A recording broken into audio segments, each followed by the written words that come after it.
Hello guys, welcome. दोस्तों, आज के इस सेशन में मैं आपको एक बहुत ही इंटरेस्टिंग चीज बताने वाला हूं। दोस्तों, एक वर्ड को लेकर हम उसके अनेक फॉर्म्स में कैसे यूज कर सकते हैं। So we need to use a word carefully. जब हम कुछ सेंटेंस बनाते हैं व्हाइल वी आर राइटिंग और स्पीकिंग, तो हमको कुछ वर्ड्स जो होते हैं उनका use, how to use them properly. एक वर्ड का अनेक प्रकार से हम अनेक फॉर्म्स में यूज ले सकते हैं। तो लेट्स सी। देखिए, देयर आर सम सेंटेंसेज। हमने कुछ सेंटेंस यहां पर लिखे हैं। ओके फ्रेंड, अब हमको इसमें इन सारे सेंटेंस में मैं आपको एक वर्ड दे रहा हूं। I am giving you correct. हमारा वर्ड है करेक्ट। ओके फ्रेंड्स, अब इन सारे सेंटेंस में हम करेक्ट से लेकर जो है करेक्ट के वेरियस पार्ट्स ऑफ स्पीच का यूज करते हैं and this will be very beneficial for our written as well as spoken English. तो फ्रेंड्स देखिए, देयर आर सम सेंटेंसेज और हमारा वर्ड हो गया करेक्ट। हम करेक्ट को लेकर जो है कुछ यहाँ पर जो पार्ट्स ऑफ स्पीच, यहाँ पर जो अलग अलग डिफरेंट वेरीगेटेड एज रिक्वायर्ड हम इसका यूज करने वाले हैं। तो फ्रेंड्स, करेक्ट को लेकर हम आगे बढ़ते हैं। और हाँ, वीडियो को देखने से पहले चैनल को सब्सक्राइब जरूर कर लें। वीडियो पसंद आए लाइक शेयर करना ना भूलें। तो friends, come to the topic, parts of speech, forms of correct. Okay friends, अब हमारा पहला सेंटेंस है दिस सेंटेंस इज। अब फ्रेंड्स देखिए, दिस सेंटेंस इज, इसके आगे आपको कुछ न कुछ जो है करेक्ट से संबंधित आपको जो है सही आंसर लिखना है। तो सीधा सा हो गया, दिस सेंटेंस इज करेक्ट। अब ये करेक्ट क्या हो गया, दिस इज एडजेक्टिव। देखिए, अब एक बात बताएं, जैसे दिस पेन इज ब्लैक, अब ये ब्लैक इसका एडजेक्टिव हो गया। इसी तरह से दिस सेंटेंस इज करेक्ट, एक करेक्ट विशेषता बता रहा है सेंटेंस की, दैट इज वाई यहां पर ये करेक्ट एडजेक्टिव के रूप में आ गया। This boy is good, good यहां पर उसकी बॉय की क्वालिटी बता रहा है, इसलिए यहां पर हो गया एडजेक्टिव। तो ये करेक्ट हो गया यहां पर हमारे एडजेक्टिव। क्लियर? थोड़ा सा आप केयरफुली देखें एंड है। और friends, do try at your homes and make newer sentences also. अब now come to the second sentence. तो पहला adjective correct. This sentence needs, इस सेंटेंस को आवश्यकता है। किसकी आवश्यकता है? करेक्शन की। देखिए, अब यहां पर करेक्ट तो आएगा नहीं, दिस नीड्स करेक्शन। और फ्रेंड्स, करेक्शन हो गया नाउन, सुधार। This is noun. ओके, अब आप क्या करें, अब ये नाउन कैसे है मैं आपको सरल शब्दों में समझाता हूं। जैसे आपने कहा कि मुझे एक किताब चाहिए, आई नीड अ बुक। अब नीड के साथ देखिए, I need a book, noun आ गया।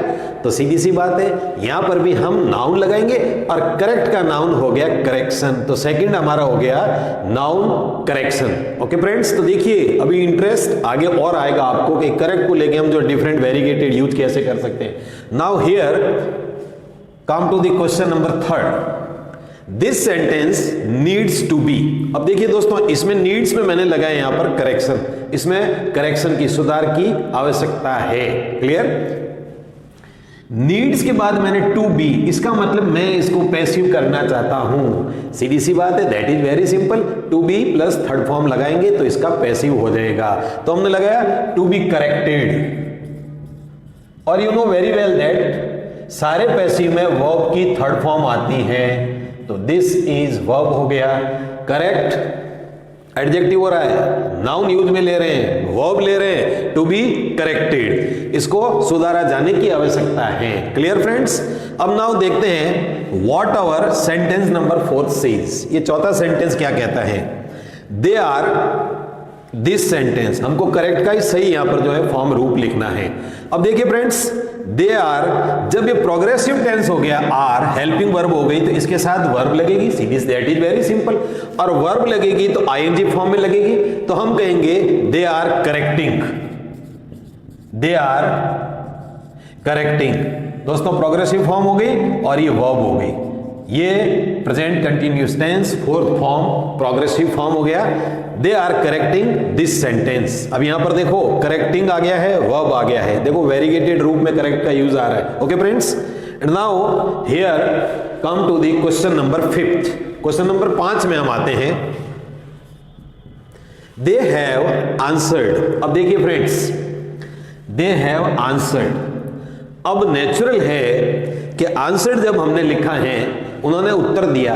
अब आप भी एक बार अनुमान आपने लगा दिया होगा, यू मस्ट हैव गेस में, आपने जरूर अनुमान लगा दिया होगा, आंसर दे दिया, राइट दिया होगा, रॉन्ग दिया होगा। अब हमको इस करेक्ट का जो है, करेक्ट का सही यूज करना है यहां पर। ओके, तो दे have answered correctly, answered correct तो आएगा नहीं, उन्होंने उत्तर दिया सही तरीके से, करेक्टली। करेक्टली जब हो गया तो दिस इज एडवर्ब।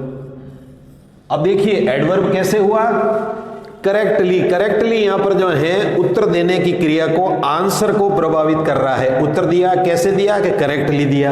अब जब कैसे आ गया तो ये हो गया एडवर्ब ऑफ मैनर। आपने लेटर लिखा, कैसे लिखा, केयरफुली लिखा, तो एलवाई लग गया, एडवर्ब ऑफ मैनर। तो यहां पर भी देखो दे have answered correctly, adverb, adverb of manner हो गया। तो फ्रेंड्स देखिए अब हमारा करेक्ट यहां पर एडवर्ब बन के यहां पर आ गया है। आगे देखो और क्या होता है। Now come to the sixth sentence. This sentence is written in. अब देखिए this sentence ये लिखा गया है in. अब in के बाद क्या लगाएं, देखो करेक्ट आएगा नहीं, इनकरेक्ट मैनर, करेक्शन आएगा नहीं, करेक्टेड आएगा नहीं, सुधारात्मक तरीके से, मैं यहां पर कहता हूं करेक्टिव मैनर, सुधारात्मक तरीके से, करेक्टिव, करेक्टिव मैनर। फ्रेंड्स क्या आप बता सकते हैं, ये सुधारात्मक तरीके से लिखा गया है, करेक्टिव मैनर से लिखा गया है। अब आप बताइए मुझे ये कौन सा जो पार्ट्स ऑफ स्पीच हो गया। अब देखिए मैनर, मैनर एक नाउन हो गई और उसको जो प्रभावित कर रहा है करेक्टिव। इट मींस नाउन और प्रोनाउन को जो वर्ड प्रभावित करे, सीधी सी बात है, दैट इज एडजेक्टिव। तो यहां पर ये करेक्टिव हमारा हो गया एडजेक्टिव। ओके फ्रेंड्स, अब देखिए कितने हो गए हमारे पास, 6 सेंटेंसेज हो गए हैं। एक करेक्ट के वेरीगेटेड यूज को जो है, यहां पर करेक्ट भी आ सकता है लेकिन करेक्टिव इज प्रॉपर।